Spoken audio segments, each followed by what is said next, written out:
রহমান হলেন তিনি, কোরআন শিক্ষা দিয়েছেন যিনি, মানুষ বানাইলেন যিনি, ভাষা শিক্ষা দিয়েছেন যিনি, তিনি হলেন রহমান। আমাদের দৃষ্টি হিসেবে দেখা যায় মানুষ সৃষ্টির আগে, শিক্ষা পরে, ঠিক কিনা বলেন? কিন্তু আল্লাহর ভাষা অনুযায়ী, আল্লাহর ভাষা অনুযায়ী, ভঙ্গিমা অনুযায়ী বোঝা যায় মানুষ সৃষ্টির পরে, কোরআন শিক্ষা আগে। মুফাসসিরে কিরাম বলেন, ও আমার উম্মতেরা, লক্ষ্য করে শুনতে হবে আমার বন্ধুগণ। মুফাসসিরে কিরামে আয়াতের ব্যাখ্যায় বলেন, মানুষের ঘরে জন্ম হলে মানুষ হয় না। মানুষের ঘরে জন্ম হইলে তাকে মানুষ বলে না, মানুষ বানাইতে হয়, ঠিক কিনা বলেন? কোরআনের শিক্ষার যার মধ্যে আছে সে হলো আসল মানুষ। কোরআন শিক্ষা যার মধ্যে নাই, ধর্মীয় শিক্ষা যার মধ্যে নাই, তাকে পরিচিত মানুষ বলার কোনো সুযোগ নাই। আসল মানুষ হলো যারা, যাদের মধ্যে কোরআনের ছোঁয়া আছে, কোরআনের স্পর্শ লেগেছে, যাদের মধ্যে কোরআন আছে সে হলো আসল মানুষ। কারণ যার মধ্যে কোরআন আছে, যার মধ্যে হাদিস আছে, ইসলাম আছে, দিন আছে, ওই ব্যক্তি যাই হোক না কেন সে কখনো আমার রাসূলকে গালি দিতে পারে না, ঠিক কিনা বলেন? এই জন্য অনেকে বলে শিক্ষা জাতির মেরুদণ্ড, কথাটা অস্পষ্ট, স্বয়ং সম্পূর্ণ না। তবে হ্যাঁ, শিক্ষা জাতির মেরুদণ্ড, তবে সব শিক্ষা জাতির মেরুদণ্ড নয়। শিক্ষা জাতির যদি মেরুদণ্ড হতো, ডক্টর তাসলিমা নাসরিন জাগতিক শিক্ষা অর্জন করার কারণে আল্লাহকে গালি দিয়েছে, ইসলামকে গালি দিয়েছে, পর্দা নিয়ে কটূক্তি করেছে, ঠিক কিনা বলেন? এই জন্য সব শিক্ষা যদি শিক্ষা মেরুদণ্ড হতো, তাহলে আমাদের দেশে সোনার মানুষেরা একজনও ডাকাত থাকতো না, লক্ষ লক্ষ কোটি কোটি টাকা আত্মসাৎ করতো না, ঠিক কিনা বলেন? তাহলে বোঝা গেল সব শিক্ষা জাতির মেরুদণ্ড নয়, বরং ওই শিক্ষা মানুষের মেরুদণ্ড ভেঙ্গে ফেলে, ঠিক কিনা বলেন? ভাইরা আমার, বন্ধুরা আমার, এই জন্য কোরআনের শিক্ষা অর্জন করা দরকার আছে না নাই? কোরআনের শিক্ষা যার মধ্যে আছে সেই হলো আসল মানুষ, সেই হলো প্রকৃত মানুষ। ওই ব্যক্তি যাই হোক না কেন চুরি করতে পারে না, ডাকাতি করতে পারে না, মানুষের মাল লুট করতে পারে না। বর্তমানে শুনিয়া দু একটা কথা বলা দরকার। এই বর্তমানে একজন পুলিশ সুপার আমার রাসূলকে নিয়ে অপমান করেছে, ব্যঙ্গচিত্র করেছে, চরিত্রহীন বলেছে। সাবধান সাবধান, আমরা কিন্তু একবার নয়, দুইবার নয়, শতবার পরীক্ষা করে দিয়েছি। আমরা আমার বিবেকে বিধবা করতে রাজি আছি, আমার পিতা মাতার কোলকে খালি করতে রাজি আছি, আমার সন্তানকে এতিম করতে রাজি আছি। কেন রাজি আছি জাননি? আমার রাসূল বলেছেন, লা ইউমিনু আহাদুকুম হাত্তা আকুনা আহাব্বা ইলাইহি মিন ওয়ালিদিহি ওয়া ওয়ালাদিহি ওয়ান নাসি আজমাইন। ও আমার উম্মতেরা, তোমরা খাঁটি মুমিন হতে পারবে না যতক্ষণ না পর্যন্ত তোমাদের বিবাসা, সন্তানাদি, পিতা মাতা, টাকা পয়সা সবকিছুর চাইতে আমি রাসূলকে যদি মোহাব্বত না করো, ততক্ষণ পর্যন্ত তোমরা খাঁটি মুমিন হতে পারবা না। তোমরা কি দেখো না, তাসলিমা নাসরিন যখন ইসলামকে নিয়ে কথা বলেছে, মুসলমানদের আন্দোলনের কারণে পর্দা পরে, বোরকা পরে পালাইতে বাধ্য হয়েছে, ঠিক কিনা কোন মুসলমান? গণজাগরণ মঞ্চ নাস্তিকেরা বাস্তবায়ন করতে পারে নাই, তোমরাও পারবা না, পারবা না। আমার রাসূলকে নিয়ে যারা কটূক্তি করবা, উল্টা পাল্টা কথা বলবা, ইসলামের বিধান হলো ওই ব্যক্তিকে 1 নম্বর শাস্তি হলো মৃত্যুদণ্ড ছাড়া অন্য কোনো শাস্তি হতে পারে না। যে আমার রাসূলকে নিয়ে উল্টো পাল্টা কথা বলবে, সাবধান হয়ে যাও। তুমি যত বড় পাওয়ারফুল হোক না কেন, আমি আল্লাহ, আমার আল্লাহর চাইতে পাওয়ারফুল দুনিয়াতে কেউ নাই। মুসলমান ভয় পায় না, মরণকে ভয় পায় না। আল্লামা ইকবাল রাহমাতুল্লাহ আলাইহি বলেন, ফানা ফিল্লাহ কি তেহমে बाका का राज मुजमर है, जैसे मरना नहीं आता उसे जीना नहीं आता। शेर की एक दिन की जिंदगी किधर के 100 साल जिंदगी से बेहतर है। শিয়াল কুকুরের মতো হাজার বছর বাঁচার কোনো দরকার নাই। হাজার বছর বাঁচতে রাজি না, একদিন বাঁচবো, 1 ঘন্টা বাঁচবো, 1 মিনিট বাঁচবো, কিন্তু ঈমান নিয়ে বাঁচতে চাই। বেঈমান হয়ে জমিনে থাকতে চাই না, ঠিক কিনা কর? সাবধান হয়ে যাও, সাবধান হয়ে যাও। কত রক্ত লাগবে, রক্ত দিতে রাজি আছি। মুসলমান রক্তকে ভয় পায় না, মুসলমান বুলেটকে ভয় পায় না, মুসলমান মৃত্যু নিয়ে খেলা করে। তুহফাতুল মুমিনুল মাউত, মুমিনের জন্য মৃত্যু এটা হাদিয়া। সুবহানাল্লাহ বলি। কোন নাস্তিক বাংলাদেশে নাস্তিক থাকবে অসুবিধা নাই, মুরতাদ থাকবে অসুবিধা নাই, কাফের থাকবে, বেঈমান না থাকবে, মুসি থাকবে, হিন্দু থাকবে, বৌদ্ধ থাকবে, খ্রিস্টান থাকবে, কোনো দলাদলি নাই, কোনো ভেদাভেদ নাই, কোনো মারামারি নাই। কিন্তু সাবধান, আমার আল্লাহকে নিয়ে কথা বলবা, আমার রাসূলকে নিয়ে উল্টা পাল্টা কথা বলবা, তাওহীদের জনতা তখন বসে থাকতে রাজি না, ঠিক কিনা কর? সাবধান। ইউটিউবের যুগ, মিডিয়ায় শত শত হাজার হাজার মানুষ দেখবে। হতে পারে আমার কথা প্রশাসনের কাছে যাবে, প্রশাসনকে শ্রদ্ধা করি, তারা আমাদের ভাই। আপনাদেরকে বুকে রাখতে চাই, পিঠে রাখতে চাই, ডানে রাখতে চাই, বামে রাখতে চাই। আপনারা আমাদের জাতীয় ভাই, ঠিক কিনা বলেন? কিন্তু এই সমস্ত কুলাঙ্গারকে বরখাস্ত করা দরকার, যে আমার রাসূলকে নিয়ে কথা বলে। মেজরিটি% মুসলমানদের দেশে আমার রাসূলকে নিয়ে কথা বলবে, আর মুসলমান চুপ থাকবে, আঙ্গুল চষবে, কোশ্চিন কালো হতে পারে না। আল্লাহ পাক রব্বুল আলামিন স্পষ্ট বলে দিয়েছেন, উতুলিম বাদা যালিকা জানিম। যারা আমার রাসূলকে নিয়ে উল্টা পাল্টা কথা বলবে, তাদের জন্মের ঠিক নাই। যারো সন্তান, যারো সন্তান, যারো সন্তান, স্পষ্ট সূরা কলামে আল্লাহ তাআলা কোরআনে ঘোষণা দিয়েছেন। একদিন এক কাফের আমার রাসূলকে নিয়ে উল্টা পাল্টা কথা বলে, আল্লাহ তাআলা সান্ত্বনা দিয়েছেন, এ বন্ধু, আপনি চিন্তা করেন কেন?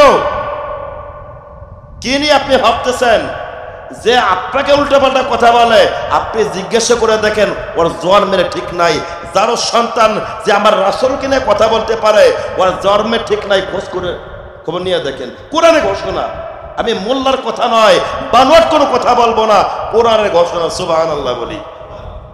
তাহলে বোঝা যাবে তার এর বাবা একজন চোর, ভূমি জমিনে চাকরি করতে, কোটি কোটি টাকা, কোটি কোটি সম্পদ আত্মসাৎ করে দেশ থেকে পালিয়ে গেছে। তার সন্তান কতটার ভালো হবে? লাইক ফাদার লাইক সন, বাপ কা বেটা সিপাইগা ঘোড়া, কুছ নেই ও থোড়া থোড়া, ঠিক কিনা বলেন? বাপ যদি চোর হয়, সন্তান চোর হবে। বাপ যদি লম্পট হয়, সন্তান লম্পট হবে। বাপ যদি আল্লাহ ওয়ালা হয়, সন্তানের নামাজি হবে, ঠিক কিনা বলেন? আম গাছ ফল যদি ভালো হয়, গাছ যদি ভালো হয়, ফল ভালো হবে। সরকার যদি ভালো হয়, জনগণ ভালো হবে। ইমাম যদি ভালো হয়, মুসল্লি ভালো হবে। মা যদি ভালো হয়, সন্তান ভালো হবে, ঠিক কিনা বলেন? তা চোরের সন্তান কতটা ভালো হবে? কথা বলতে চাই না। সাবধান হয়ে যাও, সাবধান হয়ে যাও। তুমি ঘুঘু দেখেছো, ঘুঘুর ফান দেখো নাই। মুসলমানদের ঈমান নিয়ে কখনো খেলা করতে আসো না। আল্লাহ পাক রব্বুল আলামিন এই সমস্ত নাস্তিক থেকে আমাদের দেশকে হেফাজত করুক, বলেন আমিন। ভাইরা আমার, বন্ধুরা আমার, এই জন্য 1 নম্বর শিক্ষা হলো কোরআনের শিক্ষা। কোরআনের শিক্ষা থাকার দরকার আছে না নাই? আল্লাহ পাক রব্বুল আলামিন বলেন, গোলাম, মান আমিলা সালিহান ফালিনাফসিহি ওয়া মান আসাফা আলাইহা ওয়া মা রাব্বুকা বিযাল্লামিল লিল আবিদ। আল্লাহ পাক রব্বুল আলামিন বলেন, মান আমিলা সালিহান ফালিনাফসিহি, কোন ব্যক্তি যদি ভালো কাজ করে, যে নেক কাজ করে, ভালো কাজ করে, সে নিজের জন্য ওটা করে। আর কোন ব্যক্তি যদি অন্যায় করে, জুলুম করে, গুনাহের কাজ করে, এই গুনাহের ফলাফল, এই পাপের প্রতিদান নিজের উপরে বার্তায় নিজের উপরে পতিত হয়। আর আল্লাহ পাক রব্বুল আলামিন কোন বান্দার প্রতি জুলুম করেন না। নেক কাজ করব আমার নিজের জন্য, অন্যায় করলে অন্যায়ের শাস্তি আমার ভোগ করতে হবে। এই জন্য বাবা চোরে করা যাবে না, ডাকাতে করা যাবে না। কোরআনের শিক্ষার কাছে আসেন, কোরআনের স্পর্শ লাগান, সোনার মানুষ হয়ে যাবেন। মক্কা দামি হয়েছে কোরআনের কারণে, রমজান মাস দামি হয়েছে কোরআনের কারণে, আখির নবী দামি হয়েছে কোরআনের কারণে, লাউহে মাহফুজ আসমান দামি হয়েছে কোরআনের কারণে, জিবরাইল আমিন দামি হয়েছে কোরআনের কারণে, ওলামায়ে কেরাম এত সম্মান একমাত্র কোরআনের কারণে, অন্য কোনো যোগ্যতা নয়। একটাই যোগ্যতা, কোরআনের যোগ্যতা, ঠিক কিনা কন?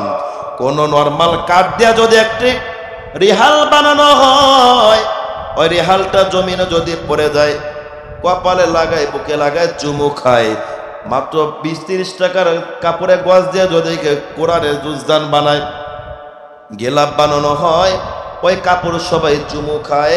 কিন্তু যদি রেশমি কাপড় দিয়া যদি বিছানার চাদর বানানো হয়, ওই কাপড় কেউ চুমু খায় না, না খায়। 1 কোটি টাকা দিয়ে যদি 5 লক্ষ টাকা দিয়ে সেগুন কাঠ দিয়ে ফুল করে ভালো দামি খাট বানায়, কেউ চুমু খাবে না, না খাবে।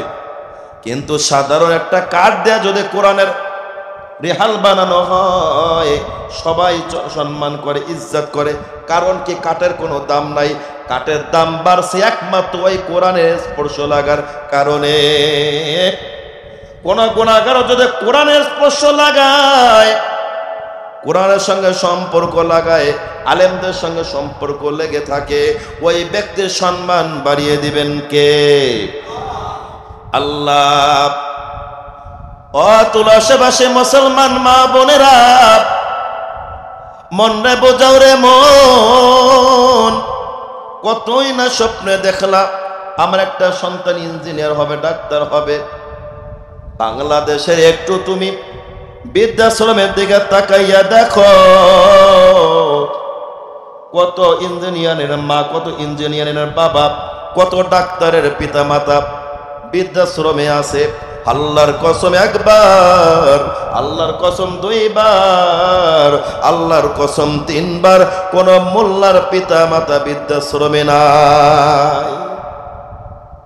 বাংলার জমিনে 1 জন নয়, 2 জন নয়, বড় বড় জিনার শিক্ষিত লোক কি করতেছে? বেকারে বসে আছে, বিভিন্ন ইয়াবা সেবন করে, চুরি করে, ডাকাতি করে।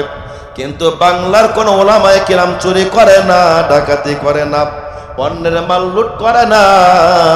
কারণ আল্লাহ তাআলা যেহেতু কোরআনে বলেছেন, মান আমিলা সলিহান ফালিনাফসিহি ওয়া মান আসাফা আলাইহা ওয়া মা রাব্বুকা বিযাল্লামিল লিল আবিদ।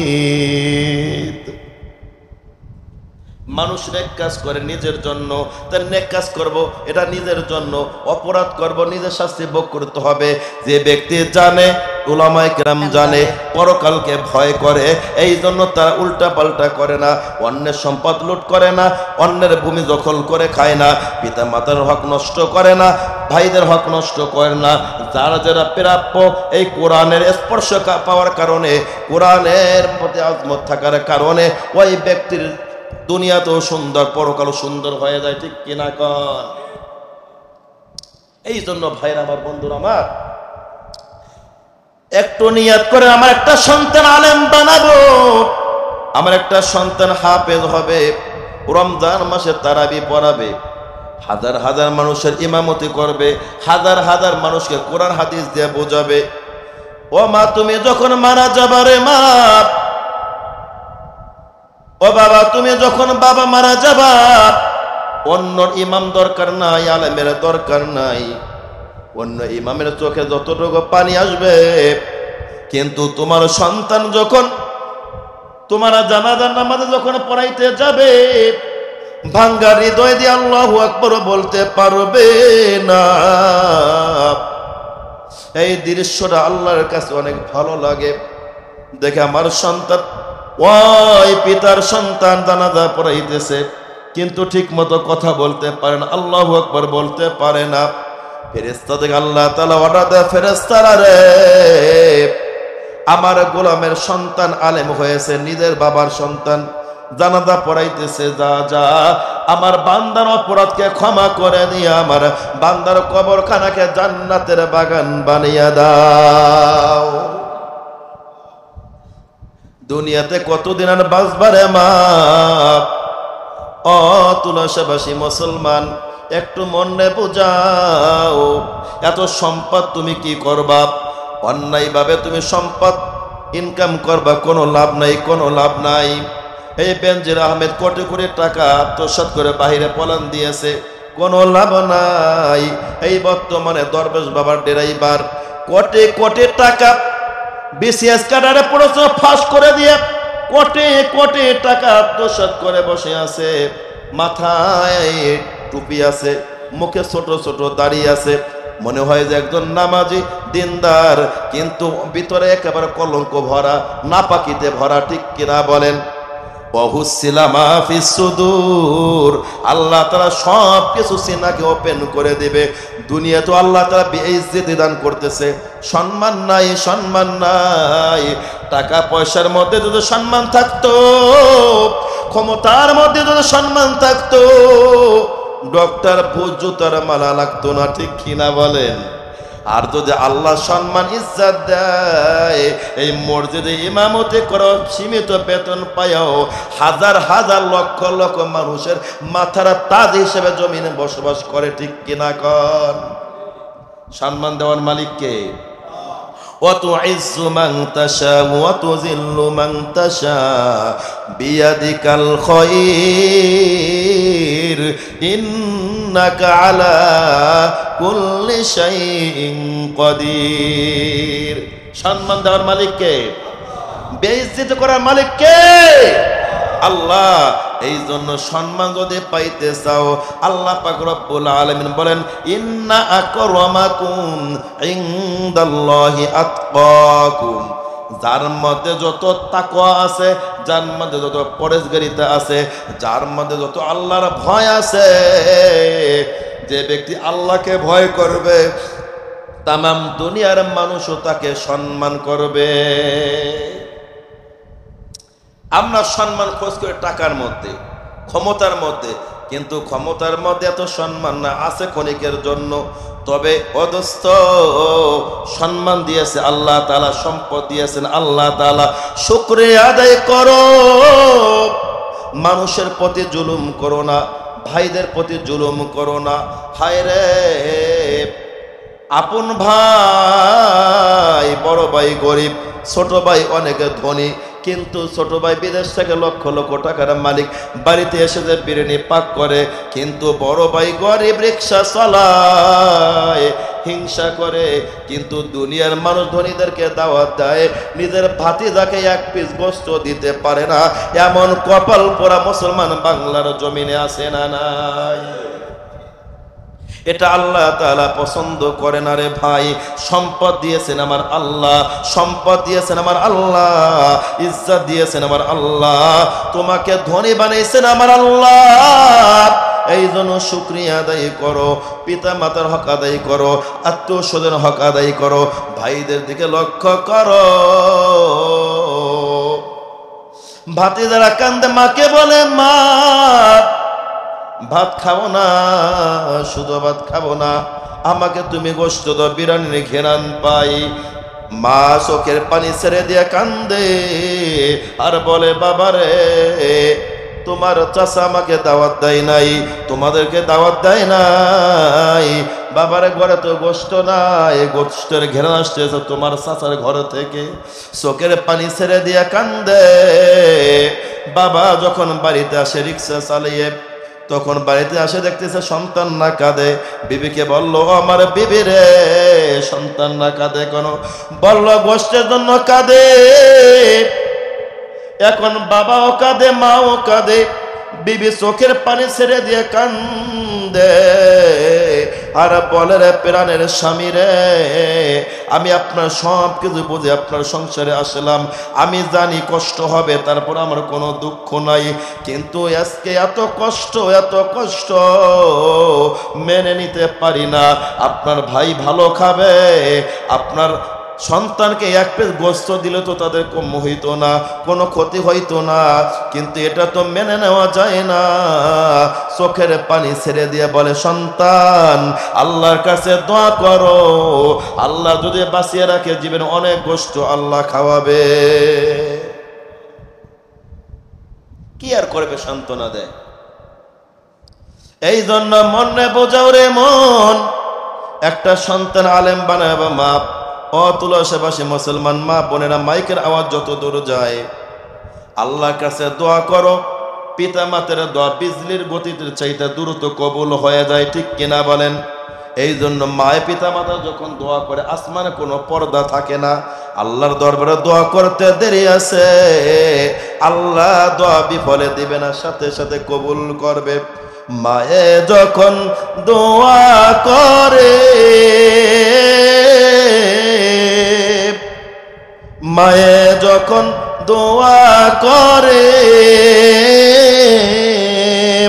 চলে যায় আরশ পরে, সাথে সাথে কবুল হয়, ফল দেখিতে পাও, সাথে সাথে কবুল হয়, ফল দেখিতে পাও। মায়ের দোয়া লও হে মুমিন, মায়ের দোয়া লও, মায়ের দোয়া লও হে মুমিন, মায়ের দোয়া লও। বিপদে পড়বে না তুমি যখন যেথায় যাও, বিপদে পড়বে না তুমি যখন যেথায় যাও। মায়ের দোয়া লও হে মুমিন, মায়ের দোয়া লও। নিজে নিজে মনে করো, টাকায় আমি হইলাম বড়, যার কারণে মৃদু মুখে বেঈমান হয়ে যাও, যার কারণে মৃদু মুখে বেঈমান হয়ে যাও।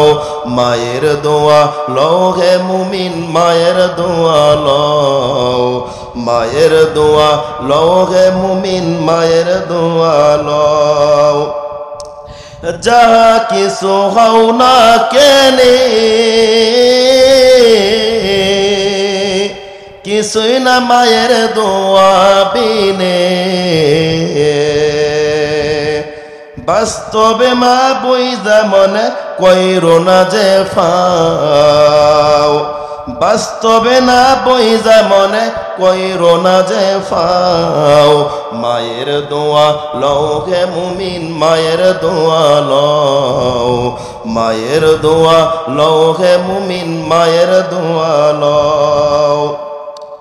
একটি গিলাস পানির ফলে বাইজিদের কোলে তোলে, একটি গিলাস পানির ফলে বাইজিদের কোলে তোলে। হাত তুলে মা বলে, বাইজিদ কেওলি বানাও, হাত তুলে মা বলে, বাইজিদ কেওলি বানাও। মায়ের দোয়া লও হে মুমিন, মায়ের দোয়া লও, মায়ের দোয়া লও হে মুমিন, মায়ের দোয়া লও। যার কারণে বাইজিদের নাম ছড়িয়েছে বিশ্বভুবন, যার কারণে বাইজিদের নাম ছড়িয়েছে বিশ্বভুবন। ছোট শিশু বাইজিদের মতো সবাই হও, ছোট্ট শিশু বাইজিদের মতো সবাই হও, মায়ের দোয়া লও হে মুমিন, মায়ের দোয়া লও। বিপদে পড়বে না তুমি যখন যেথায় যাও। মায়ের দোয়ার দরকার আছে না নাই? খারাপ লাগতেছে? ইসলামী গান যদি তার সাথে বলা হয় তাহলে বললেও সওয়াব, যে বলবে শুনলেও সওয়াব, বললেও সওয়াব শুনলেও সওয়াব।